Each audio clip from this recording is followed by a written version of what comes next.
Hello guys, അപ്പോൾ നമ്മൾ ഇന്ന് പോകുന്നത് ഒരു ഫുഡ് സ്പോട്ടിലേക്കാണ് കേട്ടോ. നമ്മൾ കുറേ നാളായിട്ട് നമ്മുടെ ഫുഡ് ലിസ്റ്റിൽ ഇട്ട് വെച്ചിരിക്കുകയായിരുന്നു. രണ്ട് മൂന്ന് ആൾക്കാരുടെ വീഡിയോയും പിന്നെ രണ്ട് മൂന്ന് ആൾക്കാർ സജസ്റ്റും ചെയ്തിട്ടുണ്ടായിരുന്നു കേട്ടോ ഈ ഫുഡ് സ്പോട്ട്.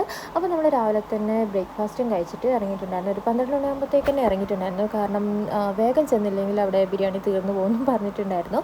അങ്ങനെ ഞങ്ങൾ നേരെ കാടാച്ചിറ തൃക്കപാലം റോഡിലുള്ള ഒരു ചിന്നൂസ് റെസ്റ്റോറൻറ്റിലാണ് കേട്ടോ ഇന്ന് ഫുഡ് കഴിക്കാൻ പോയിട്ടുണ്ടായിരുന്നത്. ഒരു കുഞ്ഞു കടയാണ്, ബിരിയാണി മാത്രമേ അവിടെ ഉള്ളെന്ന് തോന്നുന്നു.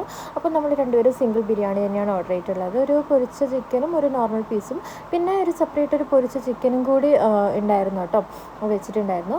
ബിരിയാണി ഒരു ഓക്കെ ലെവലിലായിട്ടാണ് തോന്നിയിട്ടുണ്ടായിരുന്നത്. ഹൈപ്പ് കൊടുത്തത്ര തോന്നില്ല. നമ്മൾ പണ്ടൊക്കെ വീട്ടിൽ നിന്നൊക്കെ ഉണ്ടാക്കുന്ന ആ ഒരു ടൈപ്പ് ബിരിയാണി. പിന്നെ എടുത്തു പറയാനുള്ളത് ചേട്ടൻ്റെ സംസാരമാണ് കേട്ടോ. എന്താ പറയുക, ആൾക്കാരെ അവിടെ പിടിച്ചിരുത്തുന്ന രീതിയിലുള്ള സംസാരം കേട്ടോ. എന്താ മക്കളെ, ഇനി എന്തെങ്കിലും വേണോ, വെള്ളം വേണോ, റൈസ് മതിയോ എന്നൊക്കെയുള്ള ഒരു ചോദ്യം ഉണ്ടല്ലോ.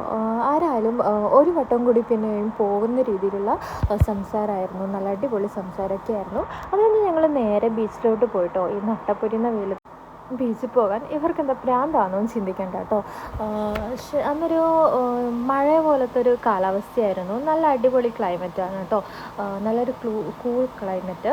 അങ്ങനെ നമ്മൾ ബീച്ചിലൊക്കെ കുറച്ച് നേരം ഇരുന്ന് പിന്നെ നമ്മളെ പതിവ് ഐസ്ക്രീം അത് മറക്കരുതല്ലോ, അതൊക്കെ കഴിച്ച് നേരെ ഒരു വൈകുന്നേരം ആയപ്പോഴേക്കും നമ്മൾ വേറെ സ്പോട്ടിലോട്ട് പോയിട്ടുണ്ടായിരുന്നു. ഇതും നമ്മളുടെ ലിസ്റ്റിലുണ്ടായിരുന്നതായിരുന്നു കേട്ടോ. നമ്മൾ അരിക്കൊമ്പൻ ചായക്കടയ്ക്ക് തൊട്ടടുത്ത് തന്നെ ഒരു പുതിയൊരു ചായക്കട വന്നിട്ടുണ്ടെന്നുള്ള ന്യൂസ് കിട്ടിയിട്ടില്ല, പറഞ്ഞിട്ട് തന്നെ പോയതാണ് കേട്ടോ.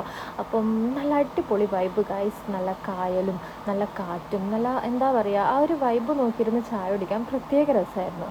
പക്ഷേ ടേസ്റ്റ് നമ്മളെ അരിക്കമ്പൻ ചായക്കട തന്നെയാണ് കേട്ടോ അടിപൊളി.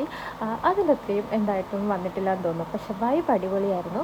പിന്നെ ഞങ്ങൾ നേരെ ചക്കരക്കല്ലിലോട്ട് പോയിട്ടുണ്ടായിരുന്നു. കുറച്ച് പരിപാടിയും കാര്യങ്ങളൊക്കെ കഴിഞ്ഞ് നമ്മൾ വീട്ടിലെത്തി. നമ്മളെ വീട്ടിലുണ്ടായ ലഞ്ചും കഴിച്ച് കുറച്ച്